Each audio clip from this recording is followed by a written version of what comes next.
Hello दोस्तों, and study YouTube channel में आपका बहुत बहुत स्वागत है। तो लास्ट क्लास में हम लोगों ने रेलवे साइंस के जो आपका जो क्लास था उसको देख रहे थे। क्लास नंबर 6 हुआ था, आज हम क्लास नंबर 7 देखेंगे। यहाँ पे देखेंगे कि रेलवे एएलपी 2000 यहाँ पे जो 19 का आपका जो पेपर है ये हम यहाँ पे देखेंगे। जो पेपर आपका पूछा गया था ये आपका 23/1/2019 का ये पेपर है, ठीक है। इसमें क्वेश्चन जो पूछा गया था काफ़ी अच्छा क्वेश्चन पूछा गया था, ठीक है। तो हम यहाँ पे पेपर को ही देख रहे हैं। अभी जो भी आपके क्लास नंबर 6 तक देखें, पूरा पेपर देखें, तो मैंने सोचा यहाँ पे लिख के आपको बता दें कि किस डेट का ये पेपर है, ठीक है। ताकि आपको ये लगे कि हाँ ये प्रीवियस ईयर का ही पेपर है, तो उसी हिसाब से आप अपना जो है यहाँ पे प्रिपरेशन जब करेंगे एग्जाम के लिए तो आपको जो काफ़ी ज़्यादा यहाँ पे मदद मिलेगी, ठीक है। तो ये आपका क्लास नंबर 7 होगा हमारा। इसके पहले हम 6 देख चुके हैं। चैनल पर नए होंगे तो चैनल को सब्सक्राइब, वीडियो को लाइक, अपने यार दोस्तों शेयर करिए। और जो आप जो क्लास नहीं देखें तो उसको भी देखकर अपना फीडबैक वहाँ पे दे सकते हैं, ठीक है। तो क्वेश्चन को देखिए, क्वेश्चन क्या है। देखिए फर्स्ट क्वेश्चन इसमें ये कहा गया है कि इतना केजी द्रव्यमान के एक ट्रक को इतना मीटर पर सेकेंड और इतना मीटर पर सेकेंड की त्वरित किया जाता है। इसका गतिज ऊर्जा में होने वाले परिवर्तन बताइए, मिली जूल में ज्ञात करना है, ठीक है। गतिज ऊर्जा में तो इतना केजी है, यानी कि मास कितना है। यहाँ पे जो आपका मास दिया गया है, ये मास दिया गया है 5000, ठीक है, 5000 केजी दिया गया है।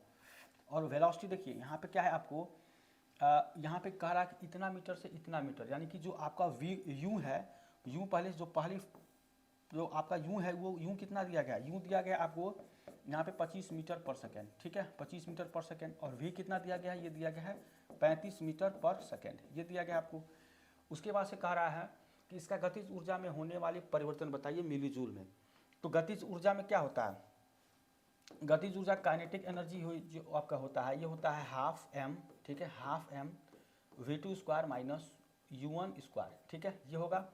तो काइनेटिक एनर्जी कितना हो जाएगा, ये हो जाएगा हाफ एम कितना है, ये है आपका 5000, ये है आपका 5000, ठीक है। और v स्क्वायर कितना है, यहाँ पे 35 का स्क्वायर हो जाएगा, माने 35 का स्क्वायर माइनस यहाँ पे 25 का स्क्वायर, ये होगा। अब ये जो है आप यहाँ पे देखिए तो ये क्या होता है, v square a square minus b square, a square minus b square. इसका फार्मूला क्या होता है, एक कोष्टक में ए माइनस बी और एक कोष्टक में ए प्लस बी, ये होता है, ये आपका फार्मूला होता है, ए माइनस बी और ए प्लस बी।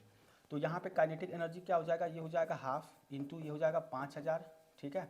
और ये हो जाएगा 35 प्लस ये हो जाएगा 25 और ये हो जाएगा 35 और माइनस यहाँ पे 25, ठीक है। तो ये हो जाएगा काइनेटिक एनर्जी, ये अपन कितना हो जाएगा 2500, ठीक है, 2500, ये हो जाएगा 2500। और ये कितना हो जाएगा 40, ये हो जाएगा आपका 60, ये 60 हो जाएगा। और ये कितना हो जाएगा, ये हो जाएगा 25, ये हो जाएगा आपका 10, ठीक है। तो यहाँ पे काइनेटिक एनर्जी जो आपका निकल के आएगा, काइनेटिक एनर्जी ये हो जाएगा यहाँ पे, ये आपका 600 हो जाएगा, 2500 गुणे यहाँ हो जाएगा 600, ठीक है। तो इसके बाद से आप गुणा कर लेंगे तो 2500 के 150 यहाँ पे आ जाएगा। अगर देखिए तो 1.5 अब मिली जूल में है, इसको जूल में करेंगे तो आपका जो 3 यहाँ पे 5 जीरो है वो आपका कितना हो जाएगा 10 की पावर 6 में, तो आपका कितना आ जाएगा 1.5 यहाँ पे काइनेटिक एनर्जी निकल के आएगा, ठीक है, 1.5 जूल यहाँ पे निकल के आ जाएगा। क्या है आपका, ये देखिए ये 2 जीरो यहाँ पे, 2 जीरो यहाँ पे, ये हो जाएगा 4 जीरो और 2500 के 150, तो 150 ये होगा। और आपका यहाँ पे हो जाएगा आपको 4 जीरो, ये 3 और 1 4, तो 4 ये होगा और 1 ये 5, ठीक है। और 1 दशमलव यहाँ पे करेंगे तो ये आपका पूरा आया था जूल में, तो इसका जो मिली जूल में करेंगे इसको मिली जूल में, तो ये आपका आ जाएगा 1.5 मिली जूल, ठीक है, क्योंकि आपको कह रहा है मिली जूल में ज्ञात करें यहाँ पे, ठीक है। तो ये चीज़ को ध्यान देंगे तो आप जब करेंगे तो आपको खुद पता चल जाएगा। इतना ज़्यादा टफ नहीं देता है कि आपको ऐसा नहीं कि मतलब ये भी क्वांटिटी दे दे ये भी क्वांटिटी दे दे, ठीक है। ये सब आईआईटी में जो आईआईटी एग्जाम होते हैं वहाँ पे देता है, ताकि आप वहाँ पे भ्रमित हो और क्वेश्चन को गलत यहाँ पे आंसर टिक करें। लेकिन अगर आप सही से इसको देख रहे हैं तो आपको आंसर जो है सही आ जाता है, ठीक है। तो ये क्वेश्चन था। अगला क्वेश्चन है, अगर आप देखें यहाँ पे कह रहा है कि 80 न्यूटन भार वाले लकड़ी के एक घनाकार टुकड़े की लंबाई सेंटीमीटर में ज्ञात करना है। जी का वैल्यू दिया है, यानी कि जो जी है आपका गुरुत्वीय त्वरण, ठीक है, गुरुत्वीय त्वरण है, ये क्या है आपका गुरुत्वीय त्वरण, जी का वैल्यू कितना दिया है 10 मीटर पर सेकेंड स्क्वायर, ये है आपका। अब देखिए लकड़ी का घनत्व कह रहा है, ये कितना है घनत्व यहाँ पे, और आप देखें तो जी रो का वैल्यू कितना दिया गया घनत्व, ठीक है, घनत्व कितना है 1 ग्राम पर सेंटीमीटर क्यूब, ठीक है। तो 1000 किलोग्राम पर मीटर क्यूब, ठीक है, ये आपका हो जाएगा। और भार कितना है, भार मतलब W बराबर कितना होता है m इंटू ये होता है g, ठीक है। तो ये आपका यहाँ से देखिए ये दिया गया है भार, अब m का जो वैल्यू है ये आपका दिया गया है यहाँ पे, जो W है ये है आपका 80, ठीक है, ये है m इंटू ये है आपका g 10, तो m कितना हो जाएगा 10 8 80, यहाँ पे m किलोग्राम, यहाँ पे आपका आ जाएगा m इतना। अब देखिए यहाँ पे आपको कह रहा है घनाकार टुकड़े की लंबाई कह रहा है, तो लंबाई तो अलग बात है। अब देखिए पहले क्या करेंगे, आयतन निकालेंगे, ठीक है। जो आयतन होता है इसको v से रिप्रेजेंट करते हैं, तो ये होता है मास बाई यहाँ पे रो हो जाएगा, यानी कि जो v है, ठीक है, तो ये कितना हो जाएगा, m हो जाएगा आपका 8, और रो कितना है यहाँ पे, रो है आपका इतना, ठीक है, 1000, तो ये कितना हो जाएगा, ये हो जाएगा 8 × 10⁻³ ठीक है।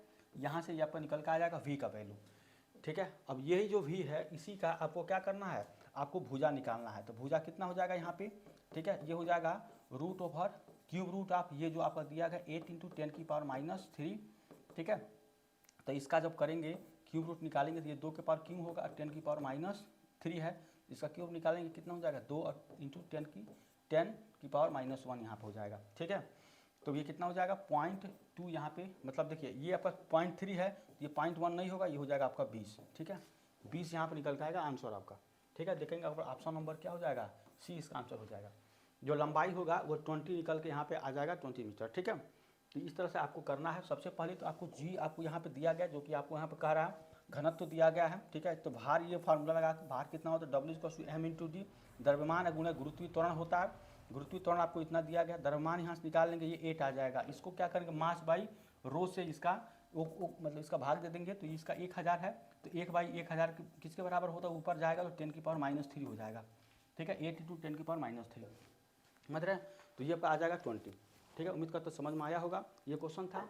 इसके बाद देखिए अगला क्वेश्चन, यहाँ पे आपका क्वेश्चन है, ये वाला क्वेश्चन है कि एंटीहिस्टामिन दवाएं कुछ प्राथमिक चिकित्सा बक्सों फर्स्ट एड बॉक्स में मौजूद होती है, इन दवाओं को कब लिया जाना चाहते हैं, ठीक है, कब लिया जाना चाहिए। अब देखिए जो आपका दिया गया एंटीहिस्टामाइन, तो एंटीहिस्टामाइन के जो लक्षण होते हैं, ये जो होता है ये क्या होता है कि आपके मान लीजिए यहाँ पे नाक बह रहा है, ठीक है, नाक बहना ये आपका लक्षण होता है। दूसरा आपका आता है छींक आना, ठीक है, छींक आना, ठीक है। तीसरा होता है खुजली होना, ठीक है, खुजली होना। उसके बाद से और भी होता है जैसे शरीर पर चकते होना, शरीर पर चकते होना, ठीक है, चकते होना। तो ये सब सारे आपके लक्षण होते हैं एंटीहिस्टामाइन दवा, मतलब एंटीहिस्टामाइन जो होता है उसका लक्षण होता है। तो इन दवाओं को जो हम लेते हैं तो ये सब सारे लक्षण हैं। तो कब लिया जा सकता है, जैसे जान लीजिए यहाँ पे अगर देखें ऑप्शन नंबर डी में, जो परागत जोड़े हैं, मतलब यहाँ पे जो फीवर है और अन एलर्जी के लक्षण को कम करने के लिए, जो आपके एलर्जी होते हैं उनके लक्षण को कम करने के लिए इन तरह के दवाओं को, एंटीहिस्टामाइन की जो दवाएं होती है उनको लेना यहाँ पे काफ़ी अच्छा होता है, ठीक है। तो ये इसका यहाँ पे आंसर हो जाएगा। यही आपको पूछ रहा था कि एंटीहिस्टामिन दवाएं कुछ प्राथमिक चिकित्सा बॉक्सों, इस फर्स्ट एड बॉक्स में मौजूद होती है, ठीक है, ये मौजूद हो, तो इसको कब लेना है, इसको इसके बारे में पूछ रहा है, ठीक है। तो क्या होता है, परागत जो ज्वर होते हैं, जैसे एलर्जी के लक्षणों को कम करने के लिए इसको क्या करना चाहिए, लेना चाहिए। और एंटीहिस्टामिन के जो लक्षण हैं वो ये सब है कि जैसे नाक बहरा, छींक आना, बुखार लगना है, खुजली होना, शरीर पर चकते होना, ये सब सारे क्या उसके लक्षण हैं, ठीक है। तो यही सब आपको सिंपल क्वेश्चन पूछा गया था कि इसको कब लिया जाता है इस तरह के दवाओं को, ठीक है। ये क्वेश्चन था। इसके बाद अगला क्वेश्चन देखिए, अगला है कि यहाँ पे इतना न्यूटन का एक बल है, ठीक है। अब देखिए ये क्वेश्चन है, कितना अच्छा आपका क्वेश्चन है, कह रहा है इतना न्यूटन का बल है, यानी कि जो फोर्स है ये कितना है आपका 750 न्यूटन का, और 30 केजी द्रव्यमान है, यानी m कितना है, ये है आपका 30 केजी, ठीक है। कि अगर गाड़ी को इतना मीटर तक विस्थापित करता है, s बराबर कितना है 16 मीटर, ठीक है। तो किया गया कार्य किलो जूल बताइए, ठीक है। तो कार्य कितना है, W=F×s, ठीक है। तो सबसे पहली बात F देखिए यहाँ पे s है, ये s होता है, तो यहाँ पे डायरेक्ट आप क्या कर देंगे, मास तो दिया गया है, तो यहाँ पे आपको क्या हो जाएगा, W ये हो जाएगा F कितना है 750 × s कितना है, ये आपका 16, ठीक है। तो वर्ग कितना हो जाएगा, 3×16, 30 × 6 = 42, 3 ये हो जाएगा 45, ये हो जाएगा 5 और ये 7, ठीक है। ये हो जाएगा 0, ये हो जाएगा 1 1 5 7 12, ठीक है, जगह 1200 आ जाएगा, और ये 0 ये है, तो 10 की पावर यहाँ पे 3 है, तो ये कितना हो जाएगा, W ये हो जाएगा 12, यहाँ पे जो आपका आ जाएगा ये किलो जूल में आ जाएगा, ठीक है। इस चीज़ को आपको याद रखिए, 12 किलो जूल आंसर निकल के आ जाएगा। ऑप्शन नंबर ए इसका आंसर हो जाएगा, ठीक है। तो उम्मीद करते हैं आपको क्वेश्चन समझ में आया होगा, चल ठीक है। यही सब आपका क्वेश्चन था, काफ़ी अच्छा क्वेश्चन। जो क्वेश्चन है आपका ये कह रहा है कि इतना डिग्री सेल्सियस है, इसको फ़ारेनहाइट में बताइए, ठीक है, फ़ारेनहाइट में इसको बताना है, ठीक है। फ़ारेनहाइट में वैल्यू इसका क्या होगा, ठीक है। तो इसका फार्मूला आपको बताए थे, ये क्या होता है C/5 is equal to F minus 32 by, ये हो जाएगा आपका 9, ठीक है। ये होगा सेल्सियस कितना है आपको यहाँ पर दिया गया 100, ठीक है, 100 दिया गया, ये आपका 5 हो जाएगा, ठीक है। माइनस में दिया है फ़ारेनहाइट में यहाँ पर रखेंगे F माइनस 32 बाई, ये हो जाएगा 9, ये कितना हो जाएगा माइनस का 20 is equal to F minus 32 by, ये हो जाएगा 9। अब यहाँ पे देखिए इसका तिर्यक गुणा कर देंगे तो ये हो जाएगा minus 180 is equal to F minus 32, इसको इधर करेंगे तो ये आपका हो जाएगा ये माइनस 180 और प्लस ये हो जाएगा 32, ठीक है। ये हो जाएगा फ़ारेनहाइट में, यानी कि इसका जो आप करेंगे तो इसमें से आप घटा देंगे इसको, तो ये हो जाएगा 10 2 को या 8, यहाँ पे 6 7 में से 3 गया 4, तो ये हो जाएगा माइनस 140 डिग्री फ़ारेनहाइट यहाँ पर निकल के आएगा, जो कि देखिए यहाँ पे हो जाएगा आपको इतना माइनस 148 यहाँ पे फ़ारेनहाइट में, ये आपका आंसर निकल के आएगा, ठीक है। तो इसी तरह से करना है। फार्मूला आपका ये है C/5 is equal to F minus 32/9, जो सेंटीग्रेड वाला है यहाँ पे है आपको C की जगह रख देंगे और उसके बाद से यहाँ पे फ़ारेनहाइट आप इजीली निकाल सकते हैं, ठीक है। तो ये आपका क्वेश्चन था। अगला क्वेश्चन देखिए यहाँ पे, देखिए अगला क्वेश्चन है यहाँ पे है, आपको क्वेश्चन कह रहा है कि निम्नलिखित में से कौन सी मूल इकाई नहीं है, यहाँ पे आपको लिख लेना है कौन सी मूल इकाई नहीं है। ऑप्शन में यहाँ पे आपको जो ऑप्शन नंबर बी होगा ये आपका मोल है, ठीक है, मोल है। तो ये आपके चारों जो है मूल इकाई, इसमें से 3 मूल इकाई है, बाकी 3 मूल इकाई नहीं है, ठीक है। तो भौतिक राशि जो देखेंगे जैसे कैंडिला है, तो किसका है, ये ज्योति तीव्रता का है, ज्योति तीव्रता का यहाँ पे क्या है, ज्योति तीव्रता का ये इकाई है, ठीक है, ज्योति तीव्रता का इकाई है। मोल किसका है, पदार्थ की मात्रा का, ठीक है, पदार्थ की मात्रा का यहाँ पे।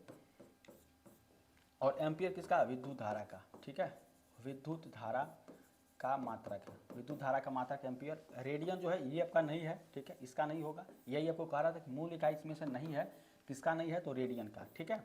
ऑप्शन नंबर डी इसका आंसर हो जाएगा, समझ रहे हैं। तो ये आपका क्वेश्चन था, काफ़ी अच्छा क्वेश्चन था। यहाँ पे कौन सा इसका नहीं है, तो कैंडिला का क्या हो जाएगा, ज्योति तीव्रता, पदार्थ की मात्रा मोल होता है, ठीक है, और एम्पियर का विद्युत धारा होता है यहाँ पे। रेडियन जो है ये आपका मूल इकाई नहीं है, ऑप्शन नंबर डी आंसर हो जाएगा, ठीक है। इसके बाद देखिए अगला क्वेश्चन है कि अगला क्वेश्चन है यहाँ पे, एक निजी नेटवर्क की सुरक्षा बनाए रखने के लिए प्रयुक्त सॉफ्टवेयर है, ठीक है। किसी नेटवर्क की सुरक्षा बनाए के लिए रखने के लिए कौन से यहाँ पे आपका जो है सॉफ्टवेयर है, तो कौन सा है, तो ये है आपका फायरवॉल। जो फायरवॉल है ये क्या है, ये आपकी जो नेटवर्क होता है उसकी सुरक्षा को बढ़ाता है, ठीक है। तो ये आपका कंप्यूटर से क्वेश्चन पूछा गया था, काफ़ी अच्छा क्वेश्चन था यहाँ पे। इसी तरह से आपको 1 से 2 क्वेश्चन जो आपके एग्जाम में कंप्यूटर का भी क्वेश्चन रहता है, ठीक है। तो ध्यान से जो है इसको भी देखते चलिएगा, ये आपको उसी में भी कवर हो जाएगा, ठीक है। तो फायरवॉल ये आपका हो जाएगा आंसर। इसके बाद देखिए ये है, यदि किसी आवेश क्यू को इतना वोल्ट विभवांतर दिए जाए 2 बिंदुओं के बीच स्थानांतरित किया गया कार्य इतना है, तो क्यू का मान बताइए, ठीक है। तो Q equal to W equal to Q into v, यहाँ पे है आपका Q इंटू वी, ठीक है। तो कार्य यहाँ पे आवेश गुणे विभवांतर है, ये आपका कार्य है। कार्य क्या है, ये है आवेश, ठीक है, आवेश गुणे विभवांतर, ठीक है, विभवांतर, ठीक है। अब देखिए यहाँ पे ये है आपका जो कार्य है, कार्य कितना है, कार्य है आपका 36 जूल, ठीक है, 36 जूल यहाँ पे हो जाएगा कार्य। और इसको आवेश कितना है, आवेश को क्यों, आवेश को यहाँ पे तो क्यों ये है आपका, ठीक है, इंटू वी कितना है यहाँ पे 8 वोल्ट है, तो ये हो जाएगा क्यू इक्वल टू 36/8, ठीक है, 36/8 हो जाएगा। क्यू इक्वल टू यहाँ पे हो जाएगा 2 चौको 8, 2 एकम 2, 2 8 16, ठीक है, 18 दूनी 36 और 2 दूनी 4, 2 9 18, तो कितना हो जाएगा 9/2, मतलब यहाँ पे 4/5, 4/5 यहाँ पे ये आपका हो जाएगा। ऑप्शन नंबर ए क्यू यहाँ पे निकल के आएगा, ऑप्शन नंबर ए हो जाएगा 4.5 निकल के आएगा, ठीक है। तो सिंपल क्वेश्चन था। क्यू इक्वल टू वी का जो फार्मूला है यहाँ पे, इस फार्मूले का यूज़ करके आप क्यू यहाँ पे आवेश आपको आसानी से निकाल सकते हैं। कार्य और विभवांतर यहाँ पे जो होगा एक दूसरे क्या होता है, समानुपाती है, प्रोपोर्शनल होता है, ठीक है। अब देखिए यहाँ पे ये क्वेश्चन था क्या, क्यू का मान आपको बताना, तो ये हो जाएगा ऑप्शन नंबर ए। अब अगला क्वेश्चन देखिए, अगला क्वेश्चन है आपका कि निम्नलिखित में से कौन सा प्रतिरोध यहाँ पे, कौन सा प्रतिरोध आर और चालकता यहाँ पे देखिए, चालकता आपको यहाँ पे क्या हो जाएगा, ये इस तरह से हो जाएगा, ठीक है। ये क्या सिंबल होता है, लंबाई एल और धातु के क्रॉस सेक्शन एरिया ए के बीच का सही संबंध है, ठीक है। तो यहाँ पे जो आपका हो जाएगा r rho a equal to l, ये हो जाएगा आपका, ठीक है, ये हो जाएगा आपका आंसर। यहाँ पे ये हो जाएगा r rho a equal to l, ये आपका यहाँ पे ये हो जाएगा। यहाँ पे जो आपका प्रतिरोध है जो आपको बता रहा है, ये चालकता है रो आपका, ये क्रॉस सेक्शन क्षेत्रफल है ए, और ये एल जो है ये आपका लंबाई है, ठीक है, ये आपका लंबाई। तो ये आपका आंसर हो जाएगा ऑप्शन नंबर बी, यहाँ पे आंसर निकल के आ जाएगा, ठीक है। इसके बाद देखिए अगला क्वेश्चन आपको यहाँ पे दिया गया, यदि किसी कार की गति 54 किलोमीटर पर आवर है, V1 इक्वल टू कितना है 54 किलोमीटर पर आवर, ठीक है, और V2 कितना है, ये आपका 90 किलोमीटर पर आवर है, ठीक है। तो यहाँ पे गतिज ऊर्जा के अनुपात में आपको बताना है कितना क्या होगा, ठीक है। तो सबसे पहले देखिए काइनेटिक एनर्जी का फार्मूला कितना होता है, ये होता है हाफ एम वी स्क्वायर, ठीक है। ये आपका फार्मूला होता है काइनेटिक एनर्जी गतिज ऊर्जा का। ये इसको क्या करना है आपको, नियत करना है, नियत, ठीक है, कांस्टेंट। तो वी स्क्वायर यहाँ पे निकलेगा। तो काइनेटिक एनर्जी कितना है, ये आपका 54 का स्क्वायर है, 54 का स्क्वायर, ठीक है, 54 का यहाँ पे क्या है, स्क्वायर है। अब देखिए यहाँ पे क्या करेंगे कि काइनेटिक एनर्जी किसके समानुपाती है, v का, मतलब वेलोसिटी का। काइनेटिक एनर्जी समानुपाती होगा वेलोसिटी का। ये होगा आपको 1/2m जो है, ये आपका क्या होगा, कांस्टेंट होगा, कांस्टेंट यहाँ पे ये हो जाएगा, ठीक है।